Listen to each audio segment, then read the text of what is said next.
한국 열차는 쓸모없다. 우즈베키스탄 한 철도 전문가는 이렇게 말했습니다. 그런데 다음날 한국 기술자들이 열차에 모래를 투입하자 현장이 발칵 뒤집혔습니다.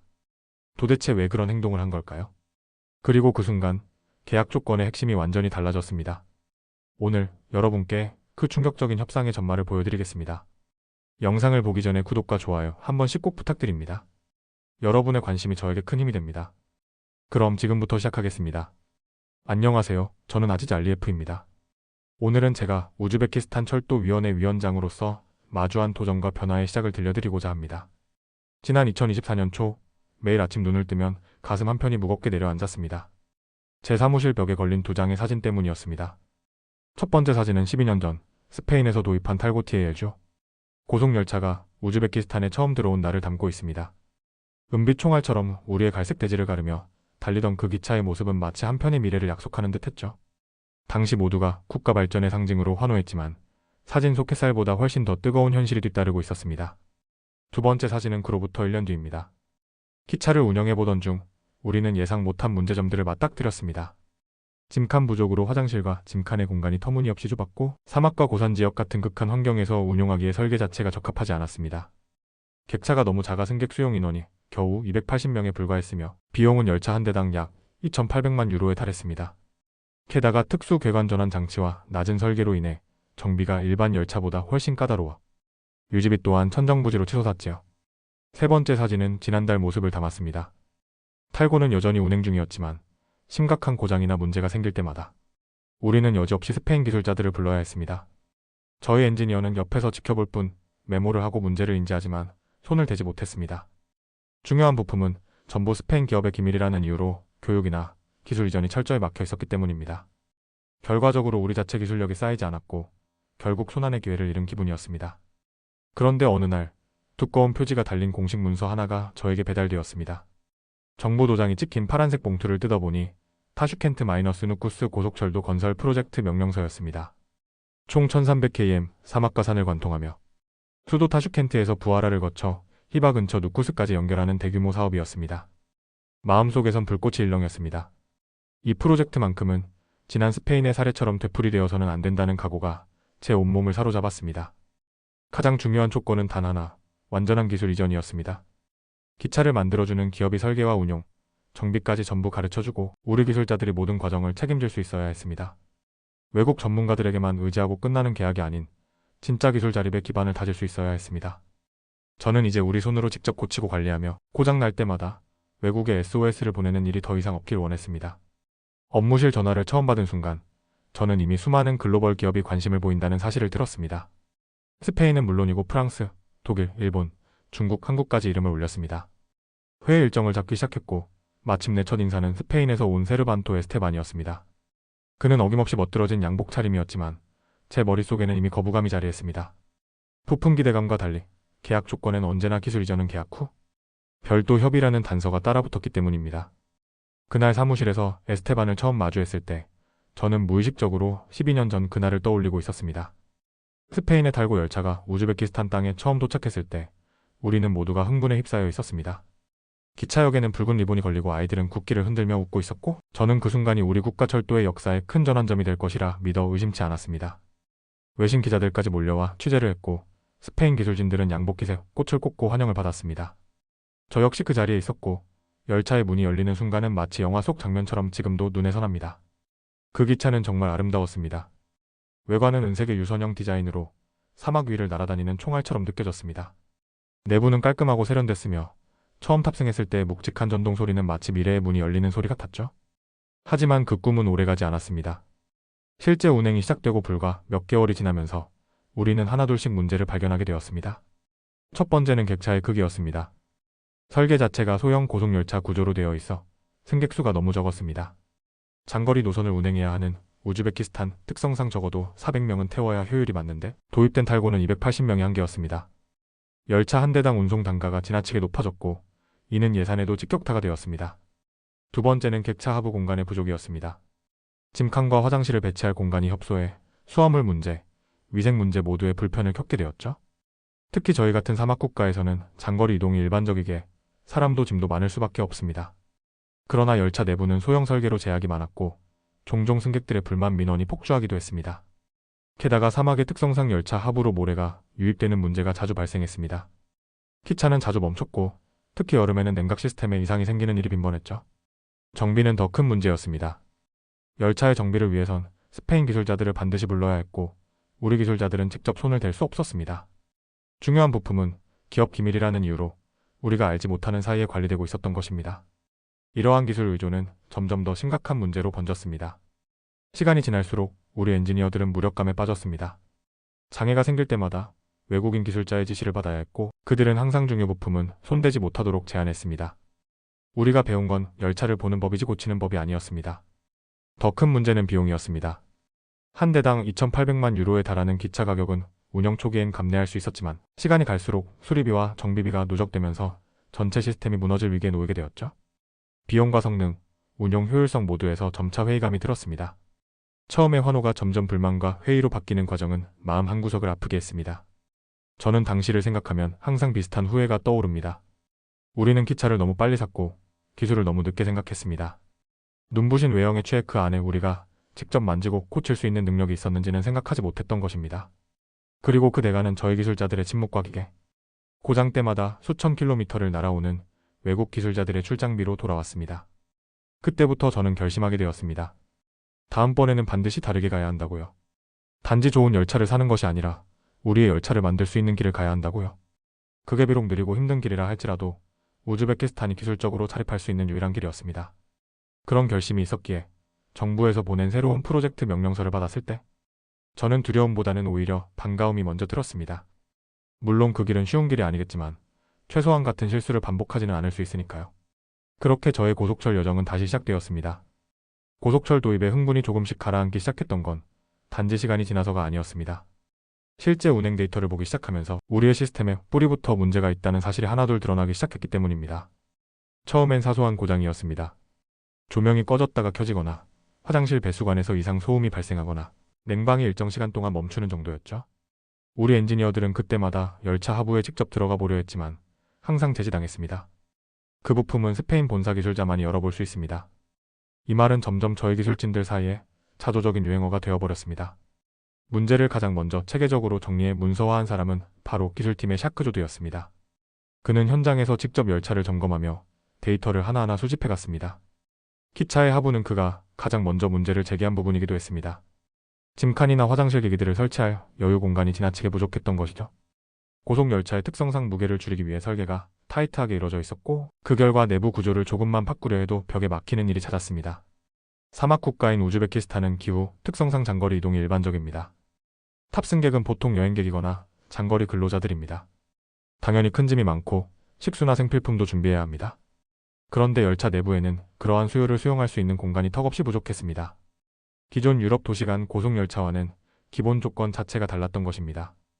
특히 여름철이 되면 열차 내부의 공기순환 장치에 문제가 생기는 일이 잦았고 일부 열차는 심지어 운행을 중단하기도 했습니다. 더 큰 문제는 이런 현상들이 반복되면서도 우리가 이를 고칠 수 없었다는 점이었습니다.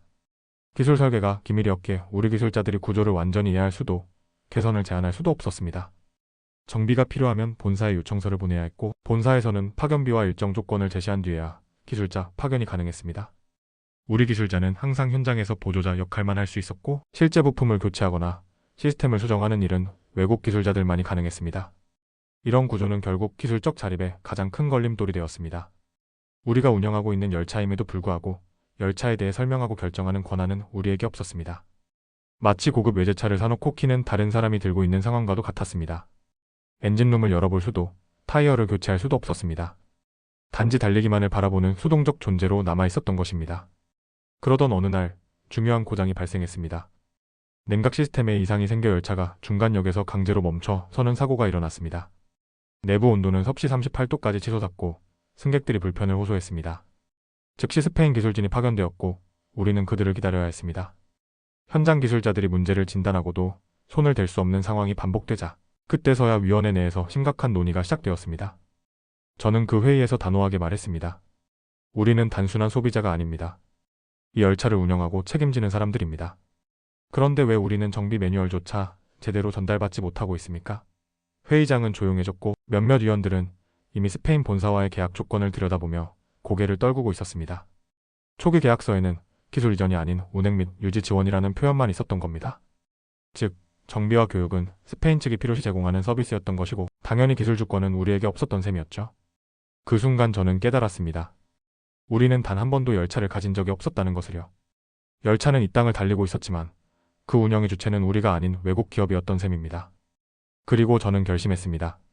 다음 프로젝트는 다르게 가야 한다고요. 기술 주권, 그것이 없으면 우리는 철도 강국이 될 수 없습니다. 기술 이전 없는 외국 열차 도입이 가져온 현실은 생각보다 훨씬 깊고 광범위한 문제를 낳고 있었습니다. 그 중에서도 가장 뼈아픈 문제는 우리 기술자의 무력함이었습니다. 기술자들이 기술을 몰라서가 아니라 기술을 다룰 수 없게 설계된 시스템 속에 갇혀 있었기 때문입니다. 사건은 반복되었습니다. 열차 하부에서 이상 진동이 감지되면 우리 기술자들은 늘 같은 프로토콜을 따라야 했습니다. 먼저 스페인 본사에 진단 요청을 보내고 회신이 올 때까지는 기차를 운행 정지시키거나 임시 조치만 취한 채 대기해야 했습니다. 어떤 날은 기술자 파견까지 10일이 걸렸고 그동안 그 열차는 그대로 세워둬야 했습니다.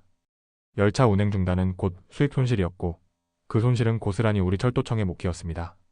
하지만 그보다 더 아픈 건 기술자들의 자존감이었습니다. 특히 젊은 기술자들 사이에서는 외국 열차는 만지면 안 된다는 자조가 돌았습니다. 저는 샤크 조드와의 대화를 잊을 수 없습니다. 그는 한밤중 정비 창고에서 저를 만나 이렇게 말했습니다. 위원장님, 우리가 손댈 수 없는 기계는 마치 박물관에 전시된 것과 같습니다. 기능이 아무리 좋아도 우리가 손댈 수 없다면 그것은 결국 우리 것이 아닌 겁니다. 그의 말이 뼛속 깊이 박혔습니다. 샤크 조드는 뛰어난 기술자였습니다. 철로에서 발생하는 소리만 들어도 차체 하부의 이상을 짚어내는 감각을 가진 인물이었고 국제기술 워크숍에 참석해도 늘 호평을 받았던 젊은 인재였습니다. 그런 그가 외국 기술자, 옆에서 단순히 참관자 역할만 할 수밖에 없는 현실은 제 책임처럼 느껴졌습니다. 기술자들만의 문제가 아니었습니다. 운영자와 예산관리팀도 같은 답답함을 호소했습니다. 어떤 부품이 고장이 나더라도 해당 부품의 설계나 구조 교체? 매뉴얼이 저희에게는 공유되지 않았기 때문에 교체 주기나 성능 예측도 정확히 할 수 없었습니다. 결국 운영 계획은 늘 상대국 기술자, 파견 일정에 따라 조정돼야 했고 예산 책정도 일정치 않았습니다. 한 번은 주요 회의에서 이런 질문이 나왔습니다. 우리가 이렇게 열차 한 대를 정비하는데도 외국 기술자의 허가가 필요한데 만약 전면적인 업그레이드가 필요할 때는 어떻게 할 것인가? 그 질문에 위원회 누구도 즉답하지 못했습니다. 그런 상황에서 새로운 고속철 사업을 추진하라는 명령이 내려온 것입니다. 이러한 배경이 있었기에 저는 새로운 프로젝트의 기술, 이전이라는 단어를 반드시 명문화해야 한다고 강하게 주장했습니다. 단순한 고속열차 수입이 아니라 열차를 설계하고 제작하고 정비할 수 있는 지식과 노하우를 함께 구매해야 한다고 말이죠. 기술자가 단순히 타인의 작업을 옆에서 지켜보는 존재가 아닌 자신이 직접 문제를 해결하고 개선할 수 있는 자격을 가져야 비로소 우리의 철도 기술이 자립할 수 있었습니다. 저는 내부 보고서에 한 문장을 굵게 표시해 남겼습니다. 기술 의존이 반복된다면 우리는 영원히 열차를 빌려 타는 나라로 남을 것이다. 이 문장은 이후 회의에서 여러 번 인용되었고 위원회 내에서도 큰 울림을 줬습니다. 그러나 현실은 만만치 않았습니다. 저희가 새 프로젝트를 준비한다는 소식이 전해지자 기존 공급국들은 더 유리한 조건을 들고 다시 나타났습니다. 그 중에는 스페인도 포함되어 있었습니다. 그들은 이례적으로 기술자, 훈련 프로그램까지 포함한 제안을 들고 왔고 일부 위원들은 빠르게 흔들리기 시작했습니다. 하지만 저는 알고 있었습니다. 기술자 훈련이라는 이름 아래 핵심 정보는 여전히 공유되지 않을 것이라는 사실을요. 관찰은 가능하되 개입은 불가라는 조건은 이미 이전 경험을 통해 너무도 익숙했습니다. 그리고 그 한계는 언제든 또 다른 기술 의존의 고리를 만들 수 있었습니다. 그래서 저는 모든 회의에서 반복해서 같은 말을 했습니다. 우리는 이제 새로운 파트너를 찾아야 합니다. 단지 기차를 판매하는 회사가 아니라 우리와 함께 성장할 수 있는 회사를 찾아야 합니다. 그리고 그 결심은 결국 저를 박도연이라는 한국인 기술자와의 첫 만남으로 이끌게 됩니다. 그 만남은 저에게 모든 것을 바꿔놓는 결정적인 전환점이 되었죠. 그날 아침 평소처럼 커피를 마시며 사무실로 들어선 저는 책상 위에 놓인 한 봉투에 시선이 멈췄습니다. 두툼하고 낯선 느낌의 파란 봉투였습니다. 우즈베키스탄 정부의 공식 문서 봉인이 찍혀 있었고 그 위에는 제가 익히 아는 부서장 이름이 서명되어 있었습니다. 순간 가슴이 덜컥 내려앉았습니다. 이건 단순한 회람이 아니었습니다. 열어보니 확실히 알 수 있었죠. 봉투 안에는 새로운 국가철도 프로젝트 명령서가 들어 있었습니다. 내용은 단도직입적이었습니다. 타슈켄트에서 누쿠스까지 약 1300km에 달하는 고속철도를 건설하라는 명령이었습니다. 수도 타슈켄트에서 부하라, 히바 인근을 지나 아라레 부근의 누쿠스까지 연결되는 대규모 노선이었습니다. 보고서를 읽는 내내 제 손은 조금씩 떨리고 있었습니다. 이 구간은 우즈베키스탄의 역사적 지리적 중심축을 관통하는 경로이며 마치 과거 실크로드를 재현하듯 사막과 산을 가로지르는 철도망의 핵심 축이 될 수 있는 노선이었기 때문입니다. 그러나 그보다 더 중요했던 건 명령서 말미에 쓰인 단 한 줄의 조건이었습니다. 이번 고속철 프로젝트는 반드시 기술 이전 조건을 포함해야 한다. 제 심장은 순간 요동쳤습니다. 그 문장은 제가 수년간 주장해왔던 내용을 국가가 공식적으로 채택했다는 의미였습니다. 저는 그 한 줄에서 정부의 인식 변화, 그리고 철도 산업에 대한 새로운 방향성을 읽을 수 있었습니다. 곧바로 비서에게 전화를 걸어 회의 일정을 준비하라고 지시했습니다. 주요 부서장들과의 긴급회의를 소집하고 본격적인 프로젝트 착수를 위한 절차를 준비해야 했습니다. 그러나 회의 전에 해야 할 일이 있었습니다. 세계 주요 철도 기술 보유국의 RFIRQ의 T4 인포메이션, 즉 제안 요청서를 발송하는 일이었습니다. 저희는 프랑스, 독일, 일본, 중국, 스페인 그리고 한국에까지 연락을 보냈습니다. 각각의 국가들은 세계 철도 시장에서 이름을 떨치고 있는 기술 강국들이며 이들 모두는 자신들만의 철도 철학과 방식 그리고 역사와 성과를 갖추고 있었습니다.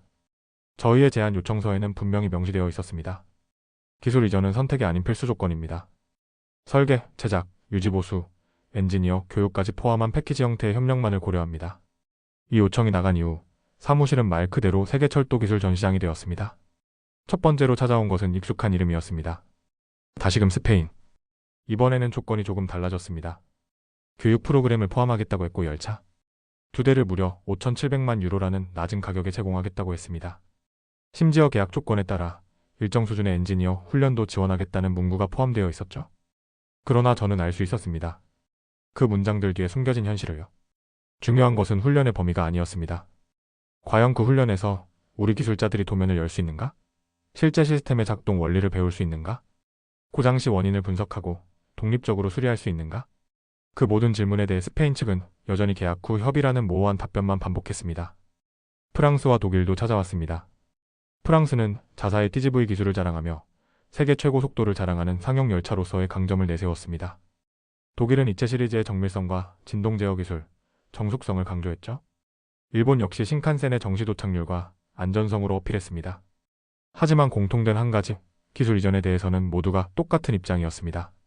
핵심 기술은 기업 기밀이므로 계약 후 제한된 형태로만 제공 가능합니다. 회의실은 점점 긴장된 분위기로 가득 찼습니다.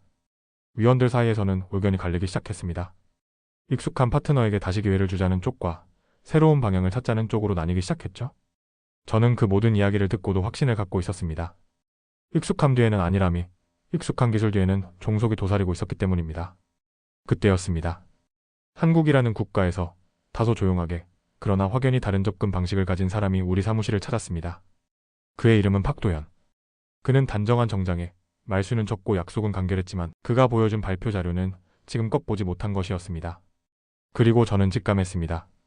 이 사람은 단지 열차를 파는 사람이 아니라 우리의 미래를 함께 설계하겠다는 사람이라는 것을요. 타슈켄트의 제 사무실은 점점 더 붐비기 시작했습니다. 세계 각국의 철도 기업 대표단이 줄지어 방문했으며 사무실 안은 마치 국제철도 박람회가 열린 듯한 분위기였습니다. 전 세계에서 도착한 프레젠테이션 자료와 열차 모형, 기술 보고서들이 제 책상 위에 층층이 쌓여갔고 하루에 서너 건의 회의가 연달아 열렸습니다. 그 시작은 어쩌면 너무 익숙한 이름이었을지도 모릅니다. 스페인의 세르반토 에스테반. 그는 전보다 더 세련된 자료를 들고 나타났고 예전보다 훨씬 유연한 조건을 내세웠습니다. 열차 두 대에 대한 파격적인 가격 제한, 기술자 훈련, 그리고 유지보수 시스템까지 포함된 계약 조건이었습니다. 그가 소개한 탈고 아베 모델은 시속 330km, 정시 도착률 98%, 친환경 고효율 구조와 첨단 제어 시스템까지 갖추고 있었습니다. 그 순간 12년 전 그 열차가 처음 들어왔을 때의 감탄이 다시 떠올랐습니다. 그러나 저는 질문을 멈추지 않았습니다. 기술 매뉴얼을 계약 전 열람할 수 있는지, 엔지니어 교육은 실제 수리 작업까지 가능한 수준인지, 핵심 부품은 현지 조달이 가능한지 묻자 그는 조심스럽게 말했습니다. 계약 후 일정 단계에서 협의 가능합니다. 예전과 달라진 게 없었습니다. 며칠 후 프랑스의 SNCF팀이 도착했습니다. 그들은 세계 최고 속도의 상용 열차 TGV POS를 자랑했습니다. 시속 574.8km라는 엄청난 기록을 세운 열차로 유럽 대륙을 가로지르는 기술의 정수라며 설명했습니다. 열차 내부는 비행기 비즈니스석 수준의 고급스러움, 탑승 중 진동이 거의 느껴지지 않는 정숙함, 승객 맞춤형 온도 조절 시스템까지 완비되어 있었습니다. 하지만 역시나 제가 묻는 기술 이전에 대한 답변은 같았습니다. 설계 도면은 기업 자산이기 때문에 외부 제공이 어렵습니다. 프랑스 측은 운행의 안정성과 완성도를 강조하며 기술 이전은 계약 후 단계적 협의라고 했습니다. 말은 다르지만 의미는 같았습니다. 핵심은 여전히 기밀이라는 겁니다. 뒤이어 독일의 지멘스 팀이 찾아왔습니다. 그들이 선보인 이치 IC 시리즈는 그야말로 정밀함의 결정체였습니다. 독일 특유의 엔지니어링이 집약된 열차는 3중 댐퍼 구조로 진동을 흡수하고 독자적인 전자 제어 제동 시스템으로 안전성을 극대화했습니다. 실내 소음은 50데시벨 이하로 탑승 시 마치 도서관에 있는 듯한 느낌을 준다고 설명했습니다. 저는 감탄을 금치 못했지만 다시 물었습니다. 정비 매뉴얼을 우리 기술자들이 정식으로 받을 수 있습니까? 돌아온 대답은 간결했습니다. 현장 정비는 기술자, 파견을 통해 지원합니다. 설계 정보는 공개가 어렵습니다. 다시금 벽을 느꼈습니다. 화려한 기술력 뒤에 숨은 거대한 기밀이라는 장벽. 일본의 JR 팀도 방문했습니다. 그들은 신칸센 N700 시리즈를 내세웠습니다. 시속 360km, 정시 운행률 99.8%라는 전설적인 기록? 정밀한 시간표에 따라 초 단위로 도착하는 시스템은 경이로웠습니다. 일본 특유의 예에 바르고 정제된 말투 속에서 그들은 신뢰와 정통성을 강조했습니다. 하지만 기술 이전에 관한 질문을 던지자 답변은 미묘하게 회피되었습니다. 그 부분은 다음 단계에서 조율 가능합니다. 원론적인 말이 반복되었고 결국 우리는 핵심에 다가서지 못했습니다. 회의가 거듭될수록 저는 점점 명확해졌습니다. 이들이 제시하는 기술은 눈부셨고 그들의 열차는 세계적인 성과를 이루어낸 자랑이었습니다. 그러나 저희가 필요로 하는 것은 기술을 가진 열차가 아니라 기술을 전수해주는 파트너였습니다. 반복되는 동일한 대답 계약 후 협의, 기술 기밀, 제한적 정보 제공은 결국 저희 기술자들이 또다시 그림자 속에 머물게 된다는 의미였습니다. 회의가 끝난 날 밤, 저는 혼자 회의실에 남아 있었습니다. 제 책상 위에는 다국어로 적힌 제안서가 잔뜩 쌓여 있었고 벽에는 탈고의 사진이 걸려 있었습니다. 문득 그 사진 속 열차는 더 이상 자랑스럽게 느껴지지 않았습니다. 그날 저는 이렇게 중얼거렸습니다. 우리는 열차를 사려는 게 아니라 기술 의존을 또 계약하려는 건 아닐까? 그리고 그 의문은 며칠 뒤 전혀 다른 나라, 전혀 다른 방식의 접근을 보여준 한국 대표단의 방문으로 이어지게 됩니다. 그들은 말보다 증거를 먼저 꺼내 보였습니다. 그리고 그것이 제가 기다리던 첫 번째 신호였습니다. 회의가 반복될수록 각국 대표단의 방문이 이어질수록 저희 위원회 내부의 분위기는 미묘하게 갈라지기 시작했습니다. 특히 프랑스와 스페인의 제안이 점점 구체화되면서 일부 위원들은 다시금 익숙한 길을 선택해야 한다는 주장을 펼치기 시작했습니다. 그들은 말했습니다. 우리는 도박을 하려는 것이 아니다.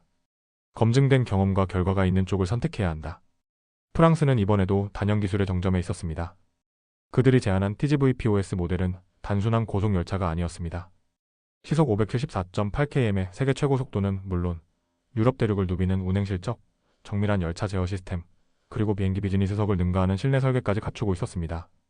실제로 열차 내부를 재현한 VR 시뮬레이터에서 체험해본 위원들은 혀를 내두를 정도였습니다. 또한 프랑스는 이번에 현지 전담 정비팀 파견을 약속했습니다. 일정 조건만 맞으면 우즈베키스탄 기술자들을 대상으로 한 연수 프로그램도 제공하겠다고 했습니다. 하지만 기술 이전에 대한 질문이 나오자 프랑스 대표는 단호하게 말했습니다. 도면은 기업 기밀입니다. 설계 정보는 외부 공유가 불가능합니다. 우리는 기술을 공유하진 않지만 가장 안정적인 운영을 보장할 수 있습니다. 이런 설명에 몇몇 위원은 고개를 끄덕였습니다. 우리는 새로운 기술자가 아니라 제대로 작동하는 기차가 필요한 겁니다. 그들의 말도 일리가 있었습니다. 실적이 입증된 시스템, 운영이 검증된 기술, 예상 가능한 비용. 분명 안정적인 선택이었고 행정적으로도 설명하기 쉬운 결정이었습니다. 그에 이어 다시 모습을 드러낸 것은 스페인이었습니다. 저는 솔직히 놀랐습니다. 세르반토 에스테반이 다시 나타날 줄은 예상 못했습니다. 하지만 그는 이번에 정과는 비교도 안 될 만큼 파격적인 조건을 들고 왔습니다. 열차 2대의 가격은 총 5,700만 유로. 이전보다 훨씬 저렴한 가격에 더 나은 사양이었고 우즈베키스탄 기술자들을 대상으로 하는 교육 프로그램도 포함되어 있었습니다. 9개월간의 현지 연수, 모듈별 정비 실습까지 명문화된 계약 조건서 초안까지 준비해왔습니다. 에스테반은 말했습니다. 이번에는 다릅니다. 우리가 우즈베키스탄의 상황을 잘 이해하고 있고 지난 경험에서 배웠습니다. 이번 계약에는 여러분의 자립을 돕는 조건이 반드시 포함될 것입니다. 그의 말은 매끄러웠고 설명은 완벽했습니다. 실제로 그의 프레젠테이션은 이번 방문자들 중 가장 설득력이 있었습니다. 위원회 내 분위기가 크게 흔들렸습니다. 어떤 위원은 이렇게 말했습니다. 한국은 너무 멀고 너무 다릅니다. 우리가 모든 걸 처음부터 배워야 하잖아요. 그런데 스페인은 이미 우리 환경에서 검증됐고 기술자도 익숙하고 통역도 필요 없고 절차도 간단합니다. 왜 괜히 위험한 길을 가려 합니까? 이 말에 일부 위원들이 고개를 끄덕였고 저는 점점 고립되어 가는 기분이 들었습니다. 마치 모두가 과거의 성공을 반복하길 바라는 분위기였습니다. 그러나 저는 그것이 성공이 아니었음을 누구보다 잘 알고 있었습니다. 스페인의 기차는 여전히 우리 선로를 달리고 있지만 그 어떤 기술도 우리에게 남기지 않았습니다. 우리는 여전히 그림자 속에 머물고 있었고 고장이 나면 지켜만 봐야 했습니다. 저는 회의 말미에 이렇게 말했습니다. 여러분, 그들이 준다고 약속하는 교육이 어떤 것인지 우리는 이미 경험했습니다. 그들은 설계 도면을 보여주지 않습니다. 그들은 우리가 만질 수 없도록 시스템을 설계했습니다. 아무리 좋은 열차라도 우리가 고칠 수 없다면 결국 우리의 것이 아닙니다. 우리는 지금 선택해야 합니다. 기차를 살 것인가, 기술을 살 것인가? 회의장은 조용해졌습니다.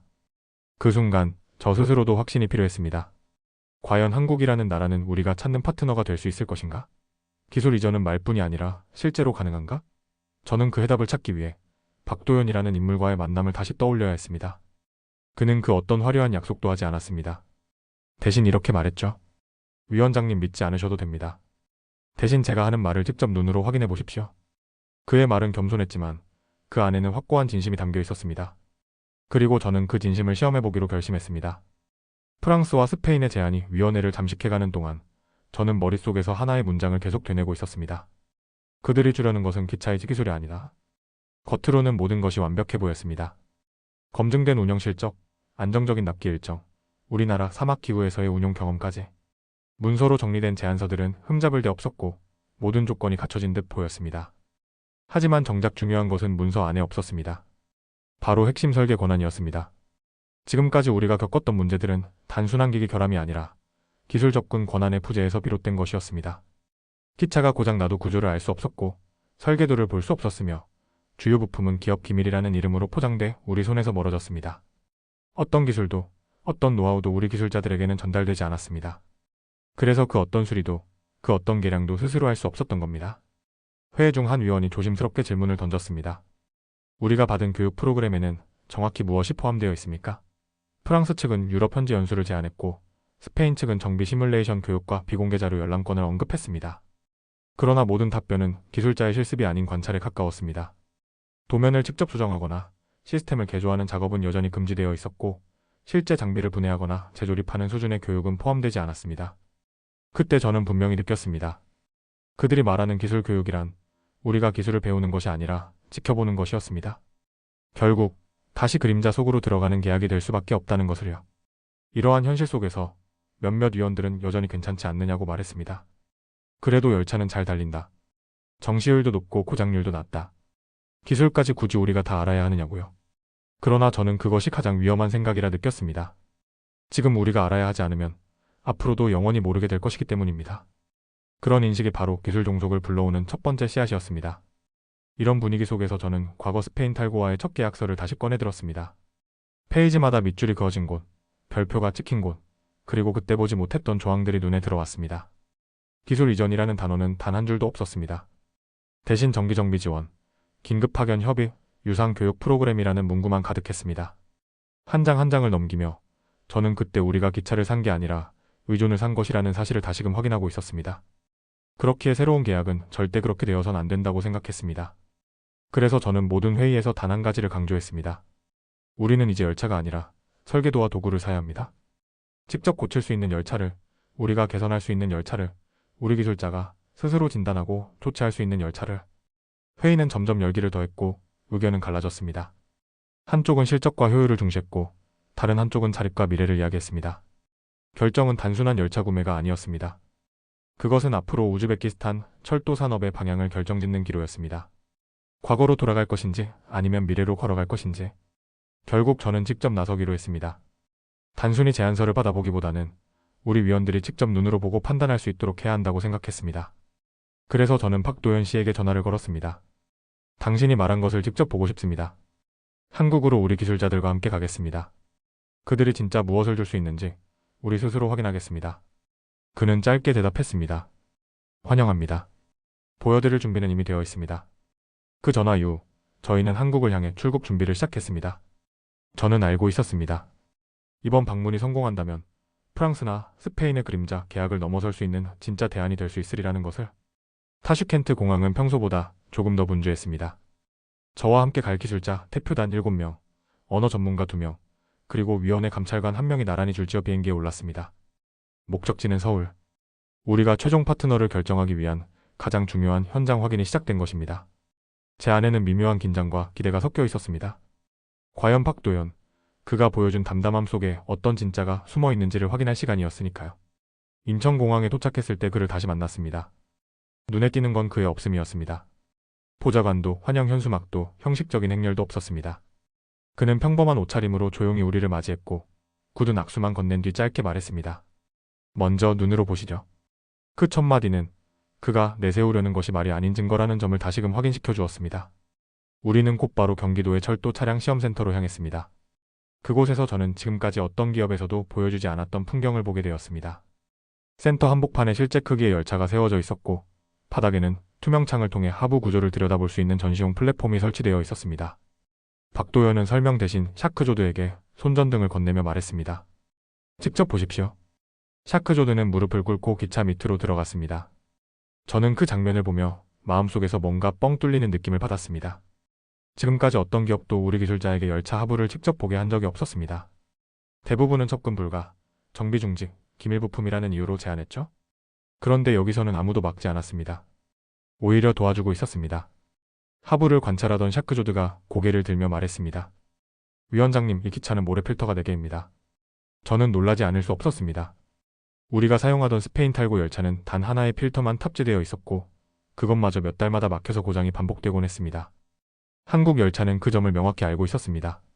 사막 지역의 모래 환경을 고려해 중복 방진 시스템을 설계해 두었던 것입니다. 그뿐만이 아니었습니다. 이어진 발표 자료에는 황사, 급고온, 급경사 환경에서의 테스트 기록이 포함되어 있었고 실제 환경에서 진행된 모래 폭풍 시뮬레이션 영상도 보여졌습니다. 영상 속 열차는 거대한 챔버 안에서 몇 시간 동안 모래바람에 노출되고 있었고 끝난 후에도 모든 시스템이 정상적으로 작동했습니다. 샤크조드는 그 자료를 보고 연신 고개를 끄덕였습니다. 이건 보여주기용이 아닙니다. 실제로 설계에 반영된 내용입니다. 박도연의 설명은 짧았지만 강력했습니다. 그가 강조한 것은 조건이 아닌 경험이었고 속도가 아닌 환경 적응력이었습니다. 그는 인정했습니다. 한국 열차의 최고 속도는 경쟁국보다 떨어진다고. 그러나 이렇게 말했습니다. 우리는 속도보다 오래가는 열차를 만들고 싶었습니다. 그 열차가 사막에서도 겨울에도 작은 정비소에서도 문제없이 달릴 수 있도록 말입니다. 이 말을 들은 저는 무언가 울컥하는 느낌을 받았습니다. 화려한 속도와 멋진 겉모습 뒤에 숨어있던 약속들이 이제 와서 얼마나 공허한 것인지 새삼 깨달았기 때문입니다. 여기에는 그런 겉모습은 없었습니다. 대신 손에 잡히는 시스템, 눈으로 확인 가능한 설계, 그리고 기술을 공유하겠다는 준비된 태도가 있었습니다. 그날 밤 우리는 모두 숙소에서 간단한 회의 시간을 가졌습니다. 샤크조드는 말했습니다. 이번에는 처음으로 우리가 기술자가 된 느낌을 받았습니다. 기술자의 손에 손전등을 쥐어주는 것, 그것이 진짜 기술 이전의 시작임을 저는 그제야 확신하게 되었습니다. 박도연은 마지막에 조용히 이렇게 말했습니다. 위원장님, 우리는 열차를 파는 회사가 아닙니다. 함께 철도를 만드는 파트너가 되고 싶습니다. 그 말은 회의실에서 수백 번 들었던 협력이란 단어보다 훨씬 진정성 있게 들렸습니다. 저는 그 말의 의미를 마음속에 새긴 채 다음날 한국의 실제 정비 시스템을 둘러보러 향했습니다. 다음날 아침, 우리는 서울 외곽에 위치한 철도기술연구원으로 이동했습니다. 본격적인 테스트 실사에 들어가기 위한 일정이었죠. 전날 박도연이 보여준 설계와 구조가 진짜로 현장에서 작동하는지, 과연 우리가 요구한 조건을 현실적으로 충족할 수 있는지 직접 확인하는 단계였습니다. 이 순간이 바로 한국의 말이 아니라 실행을 보는 시험대였던 셈입니다. 첫 번째로 시연된 장비는 궤도 검측 열차였습니다. 일반적인 고속열차와는 다르게 이 열차는 사람 대신 기계가 철로를 검사하는 특수 차량이었습니다. 철도는 달리는 것이 목적이지만 그 바탕인 선로가 정밀하게 유지되지 않으면 아무리 좋은 열차도 무용지물이 됩니다. 한국은 이를 전자동화에 실시간으로 레이저와 센서를 통해 선로의 균열, 기울기, 치마 정도까지 점검하고 있었습니다. 한국 측 기술자는 우리에게 이렇게 설명했습니다. 이 시스템은 1단위로 변형을 감지하고 위험 기준치를 넘으면 즉시 자동 경고가 뜹니다. 이 데이터를 기반으로 선로 유지 보수를 사전 예측할 수 있습니다. 그 말을 들은 기술자 자이아가 감탄하며 물었습니다. 이 데이터는 우리 시스템에도 연동할 수 있습니까? 그러자 한국 기술자는 물론입니다. 시스템은 다국어 인터페이스로 설계되어 있어 우즈베키스탄어로도 가능합니다. 라고 답했습니다. 이어진 시연은 종합 검측 차량이었습니다.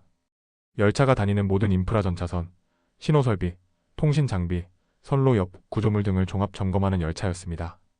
샤크조드가 직접 탑승해 장비 조작 과정을 지켜보았고 그 안에서 수집된 데이터가 어떻게 분석되고 보안 조치로 이어지는지 상세하게 설명을 들었습니다.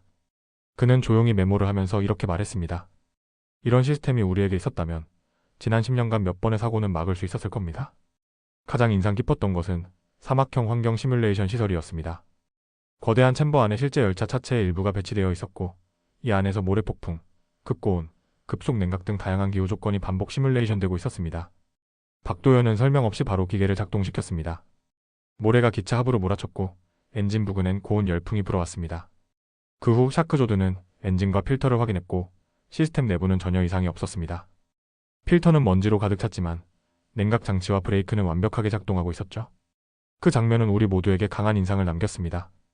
특히 저에게는 더욱 그랬습니다. 저는 그 순간 과거 스페인 열차가 사막에서 몇 번이고 멈췄던 기억이 떠올랐습니다. 냉각 시스템이 작동을 멈추고 고장 이유도 모른 채 기술자들이 오기만을 기다리던 그 답답한 순간들. 그런데 여기 한국에서는 그 원인을 분석하고 그것을 구조에 반영하고 실제로 검증까지 마쳤다는 사실이 제게는 너무도 큰 차이였습니다. 그날 오후 기술자 자이아는 한국 연구소의 소프트웨어실에서 내부 시스템을 살펴보았습니다. 열차 내 안내 방송과 내부 통신 시스템을 우즈베키스탄어로 다국어 지원하는 모듈도 그 자리에서 확인할 수 있었습니다. 그녀는 곧바로 제게 와서 이렇게 말했습니다. 위원장님, 이건 그냥 열차가 아닙니다. 이건 우리 손으로 운영할 수 있는 플랫폼입니다. 정비 관련 부서에선 특히 자율비행 드론 시스템이 주목을 받았습니다. 고지대 송전탑, 다리, 터널 내부 등 사람 접근이 어려운 구역을 점검하는 데 사용되는 드론이었죠. 한국 측은 이 드론을 직접 시연했고 실시간 영상 전송, 균열 감지, 위치 추적 시스템까지 통합되어 있었습니다. 우리는 감탄을 금치 못했습니다. 단지 기차만이 아니라 철도를 유지하기 위한 전방위적 기술이 통합되어 있었던 것입니다. 하루가 끝나갈 무렵 샤크조드가 말했습니다. 처음엔 기차를 보러 온 줄 알았는데 지금은 철도라는 시스템을 배우고 있는 기분입니다. 그의 말은 정확했습니다. 한국이 보여준 건 단순한 차량 성능이 아니었습니다.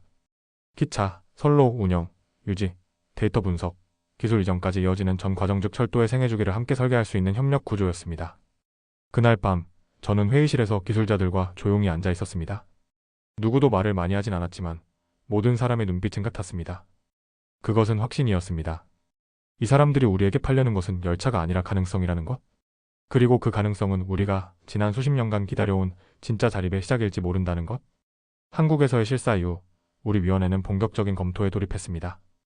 저를 포함한 핵심 기술진, 엔지니어, 통역관, 법률 자문단까지 포함된 보고팀은 귀국 직후 모든 자료를 분석했고 저희는 하나의 문장을 도출해냈습니다. 한국은 열차를 넘어서 기술을 전하고 있었다. 이 말은 단순한 인상이나 감정이 아닌 구체적인 증거와 행동을 바탕으로 만들어진 평가였습니다. 기술 이전이라는 말은 수많은 국가가 사용하지만 실제 그 의미는 제각각입니다. 어떤 나라는 견학을 시켜주는 것을 기술 이전이라 말했고 어떤 나라는 기계의 외관만 보여주는 것을 이전이라 칭했습니다.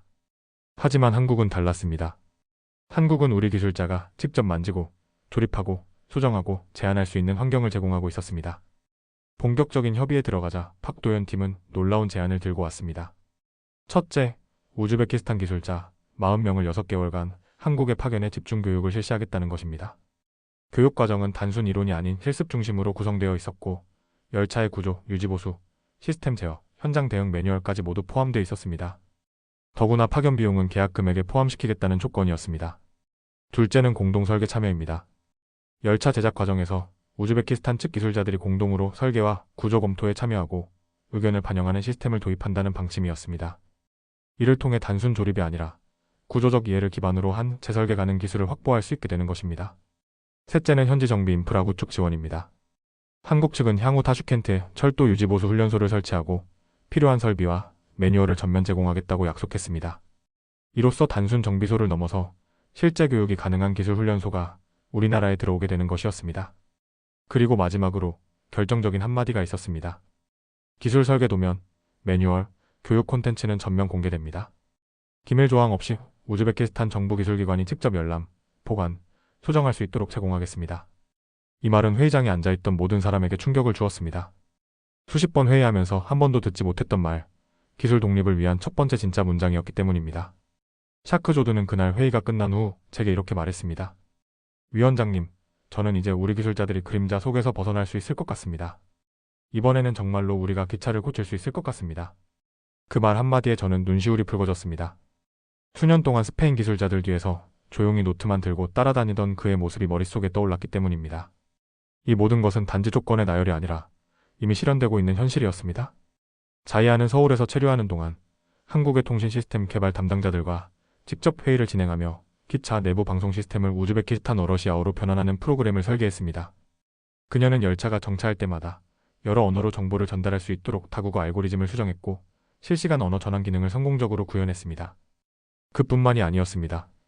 기술자 무라드는 열차 엔진 냉각 구조의 개량을 제안했습니다.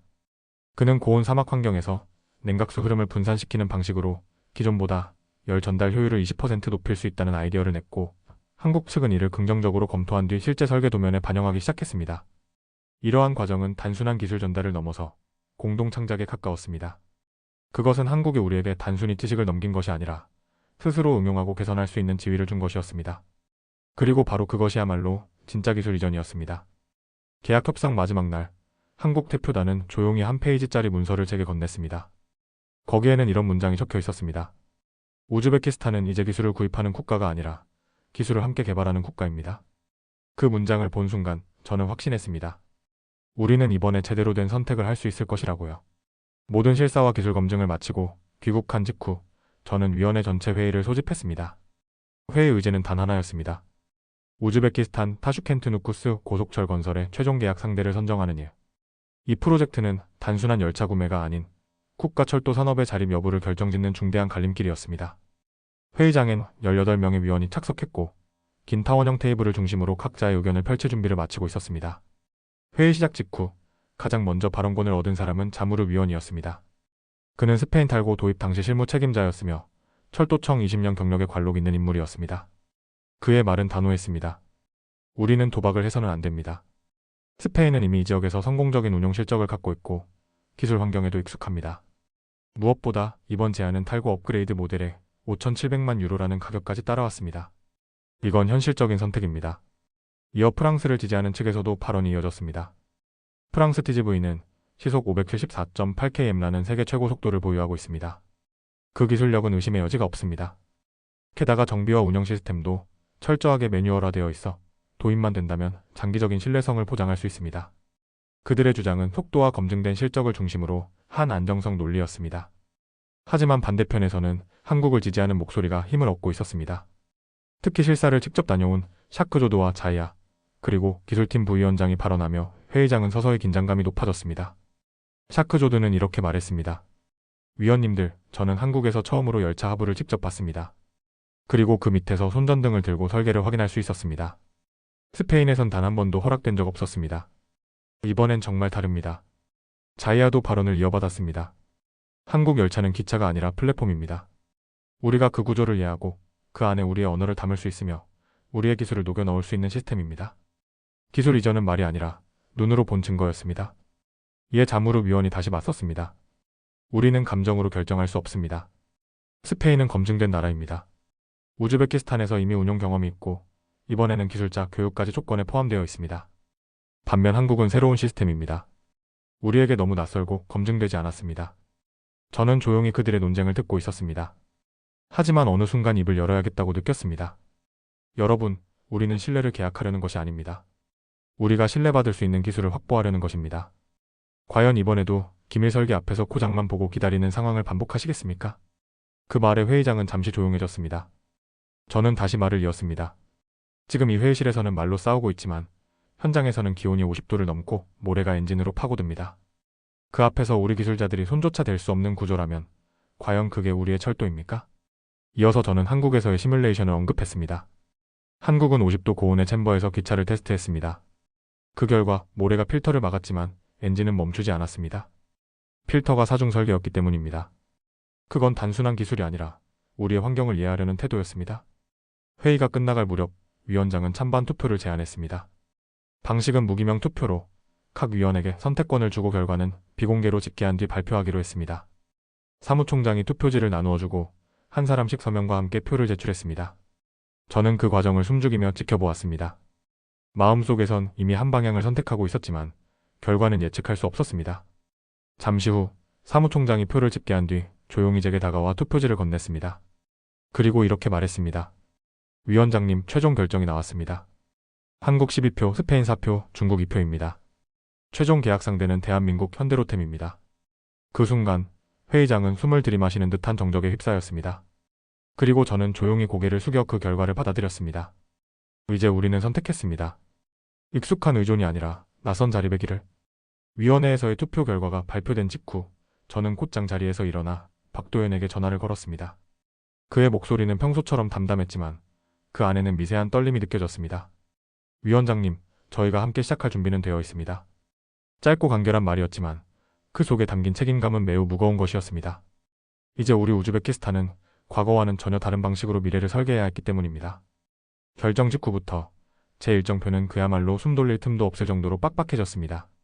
먼저 한국 정부와의 공식 협상을 위한 외교 채널을 가동해야 했습니다. 단순히 기업과의 계약이 아니라 국가 간 협력 사업으로 확대된 이 프로젝트는 대통령실과 외교부, 재무부, 교통부 등 다양한 부처가 함께 움직여야 했습니다.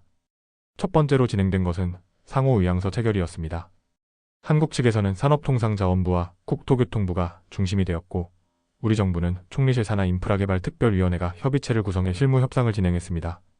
문서에는 기술 이전, 현지 인력 훈련, 공동정비 인프라 구축, 다국어 시스템 도입 등 23개의 세부 항목이 포함되었으며 이 모든 내용을 한글, 우즈베크어, 영어로 병기에 서명했습니다. 공식 계약식은 2024년 4월 14일 타슈켄트 대통령궁 대연회장에서 열리게 되었습니다. 그날은 마치 국가적 축제와도 같았습니다. 하얀 천장 아래 양국 대표단이 서로를 마주보고 앉아 있었고 양국 대통령이 직접 서명하는 장면은 국내외 언론을 통해 생중계되었습니다. 저는 대통령 뒤편에서 그 장면을 지켜보며 가슴이 벅차 올랐습니다. 한국과의 미래를 위한 선택이 이렇게 실제 장면으로 펼쳐지는 것은 제게도 처음 있는 일이었습니다. 이날 대한민국 대통령은 단상에 올라 이렇게 말했습니다. 우리는 단순히 열차를 수출하는 것이 아닙니다. 우즈베키스탄이 자립 가능한 철도 기술을 갖추는데 필요한 모든 역량을 함께하겠습니다. 이 계약은 교역이 아니라 동반 성장을 위한 출발점입니다. 그리고 이어진 구체적 약속도 인상적이었습니다. KTX-음 열차 6편성, 총 42량 공급, 유지보수는 2년간 경정비 및 9개월 단위 중정비 포함, 전체 부품의 87%는 한국산으로 구성되며 우즈베키스탄 현지 기업과 공동부품 조달 시스템 구축. 현장에 함께 있던 우리 기술자들은 말없이 고개를 끄덕였습니다.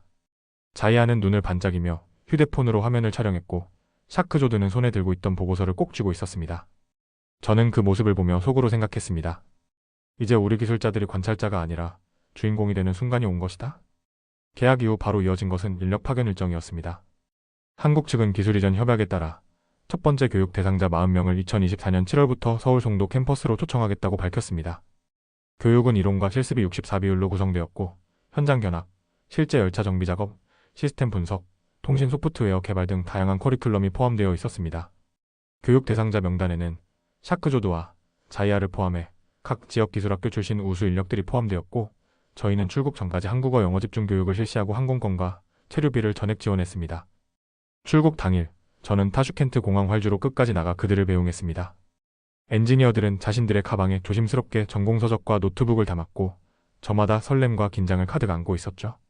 그 장면은 마치 첫 비행기를 타고 외국으로 떠나던 시절의 제 자신을 떠오르게 했습니다. 다만 다른 점은 이들은 기술을 배우러 떠나는 것이 아니라 돌아와서 가르칠 준비를 하러 떠나는 것이라는 점이었습니다. 이제부터는 우리가 받기만 하는 존재가 아니라 우리 스스로 기술을 키워내고 가르치고 운영할 수 있는 주체가 된다는 것입니다. 한편 국내에서는 타슈켄트 누쿠스 구간의 철도 인프라 공사가 본격적으로 시작되었습니다. 한국 측 감리단과 우즈베키스탄 토목 기술자들이 공동으로 선로 설계를 검토하고 고온 사막 기후에 맞춘 콘크리트 침목과 방진 구조를 반영하기 위한 실무 작업이 이어졌습니다. 공사 일정은 3단계로 나뉘어 진행되었고 그중 1단계 구간인 타슈켄트 부하라 650km 구간이 가장 먼저 시공에 착수했습니다. 저는 철도위원회 위원장으로서 매일 현장 보고를 받았고 필요한 경우 직접 공사 현장을 방문했습니다. 전화는 하루에 수십 통, 일정은 분 단위로 움직였지만 마음 한구석엔 분명한 확신이 있었습니다. 이번엔 진짜 우리가 만드는 길이다. 우즈베키스탄 철도 산업 역사상 처음으로 진행되는 대규모 기술자 해외 파견은 단순한 교육 프로그램이 아니라 새로운 시대의 서막이었습니다. 저는 타슈켄트 공항에서 출국하는 40명의 기술자들을 배웅하며 마음속으로 다짐했습니다. 이들은 돌아오면 우리 철도의 설계를 바꿀 사람들이다. 샤크조드와 자이아를 포함한 엔지니어 대표단은 인천공항에 도착하자마자 곧장 송도에 위치한 고속철도 기술교육센터로 이동했습니다. 낯선 도시, 낯선 언어, 낯선 시스템. 하지만 그들은 주눅들지 않았습니다. 교육 첫 주, 시스템 매뉴얼 분석과 기초 해석부터 시작됐고, 둘째 주엔 열차 하부 구조 해체 및 조립 실습이 진행되었습니다. 샤크 조드는 두 번째 주 수업이 끝난 날, 저에게 이렇게 메시지를 보냈습니다. 위원장님, 오늘 처음으로 엔진룸을 직접 해체해봤습니다. 엔진의 열방출 구조를 사막 조건에 맞게 바꿀 수 있는 아이디어가 떠올랐습니다. 자이아는 다국어 통신 모듈 개발팀에 합류해 열차 내부 방송 시스템에 우즈베크어와 러시아어를 통합하는 소프트웨어 개조 프로젝트를 주도했습니다. 그녀는 데이터베이스의 언어, 인터페이스를 커스터마이징하고 실제 시험 주행 중 발생할 수 있는 알림 메시지를 다국어로 설정하는 테스트를 수차례 반복했습니다. 한국 측 개발팀도 그녀의 의견을 반영해 시범 운행 열차에 해당 기능을 통합했습니다. 교육은 단순한 강의 청취가 아니었습니다. 실제 공장에서의 현장 실습, 철로 위에서의 검측 장비 조작, 시뮬레이션 기후 테스트, 고장 진단 훈련까지 포함되어 있었고, 이를 통해 기술자들은 관찰자에서 운영자로서의 감각을 키워갔습니다. 야간 실습이 반복되던 어느 날 밤, 샤크 조드는 설계 엔지니어에게 사막용 먼지 차단 구조의 개선 아이디어를 제출했고, 그것이 실제 설계 변경에 반영되는 과정을 직접 목격했습니다. 한편 우즈베키스탄 내에서도 조용한 변화가 시작되고 있었습니다. 우리 정부는 새로운 철도 공학학과를 타슈켄트 국립기술대학교에 신설하고 한국에서 받은 기술 교육 내용을 커리큘럼에 반영한 교재 개발을 시작했습니다. 국내 철도공사 인력 중 일부는 자이아와 샤크조드가 실습에서 남긴 보고서를 분석하며 장기적으로 한국과의 공동연구소 설립을 검토하기 시작했습니다. 무엇보다 큰 변화는 현장의 인식이었습니다. 이전까지 외국 기술자를 선생님으로 불렀던 기술자들이 이제는 우리도 할 수 있다는 자신감을 갖게 되었습니다. 서울에서 3개월 교육을 마친 샤크조드는 한 프레젠테이션 발표 자리에서 이렇게 말했습니다. 우리는 단지 매뉴얼을 외우는 훈련이 아니라 스스로 해석하고 판단하는 법을 배우고 있습니다. 이 기술은 한국의 것이 아니라 이제부터 우리 모두의 것입니다. 그가 한 말은 제게 큰 울림을 줬습니다. 기술 이전이란 단순히 설계도를 넘겨받는 일이 아닙니다. 그것은 어떻게 해석하고, 어떻게 수정하고, 어떻게 개선할 수 있는가를 배우는 과정입니다. 이번 교육 프로그램을 통해 저희는 바로 그 능력을 기르고 있었던 것입니다. 국내에서도 관련 움직임은 분주했습니다. 고속철선로 공사 현장에는 한국 측 감독관과 우즈베크 토목 기술자들이 공동으로 시공을 진행하고 있었고, 통신망 구축, 역설계 도면 변경, 유지보수 인프라 배치 등 실질적인 현지화 작업이 차례차례 이루어졌습니다. 특히 철도국은 타슈켄트 외곽 지역에 고속철 유지센터를 건립하기 위한 부지를 확정했고, 내년부터는 한국 교육을 수료한 기술자들이 그곳에서 직접 정비를 맡게 될 예정입니다. 저는 이 모든 과정을 총괄하며 한 가지 원칙을 세웠습니다. 이제 외국 전문가 없이도 우리 철도를 정비할 수 있어야 한다. 그 말을 현실로 만들기 위해 기술자 파견 종료 이후에도 현장 연수, 온라인 기술 세미나, 한마이너스 우주 공동 매뉴얼 편찬 작업 등을 추진했습니다. 자이아는 소프트웨어 번역 매뉴얼을 정리하고 있었고, 샤크조드는 실제 기차 설비와 유사한 시뮬레이션 시설을 타슈켄트 기술학교에 구축하기 위한 계획서를 저에게 제출했습니다. 그리고 마침내 그들이 돌아오는 날이 다가왔습니다. 공항 활주로 끝에서 저는 다시 한번 기술자들을 맞이했습니다. 이번엔 보내던 날과는 다른 눈빛이었습니다. 자신감, 책임감, 자부심이 그들의 얼굴에 서려 있었습니다. 저는 속으로 조용히 중얼거렸습니다. 그래, 이들이 바로 우리가 기다려온 우즈베키스탄의 기술자다. 2025년 4월, 타슈켄트 중앙역은 이른 아침부터 수천 명의 사람들로 북적였습니다. 어린아이부터 노인까지 손에는 국기를 들고 눈에는 기대와 호기심을 가득 아는 시민들이 플랫폼을 가득 메웠습니다. 바로 오늘 우즈베키스탄 고속철도의 첫 번째 시범 운행이 시작되는 날이었기 때문입니다. 우리 기술자들이 주도하여 운영하는, 우리가 처음부터 끝까지 계획하고 감리하고 설계한 고속철도. 그리고 그 열차는 대한민국의 기술과 우리의 땀이 함께 담긴 KTX-이음이었습니다. 열차는 천천히 플랫폼에 들어섰고 은빛과 파란색이 어우러진 차체는 아침 햇살에 반짝이고 있었습니다. 차체 옆면엔 큼지막하게 이렇게 적혀 있었습니다. 우즈베키스탄 레일 마이너스 자립의 첫걸음. 그 문구를 보는 순간 저는 가슴 깊은 곳에서 어떤 벅차오름이 올라오는 걸 느꼈습니다. 단순히 열차가 도착한 것이 아니라 지난 수십 년간 우리가 이루지 못했던 꿈 하나가 플랫폼 위에 서 있는 것이었습니다. 열차에 탑승한 사람들 중에는 기술자 샤크조드도 소프트웨어 담당 자이아도 있었습니다.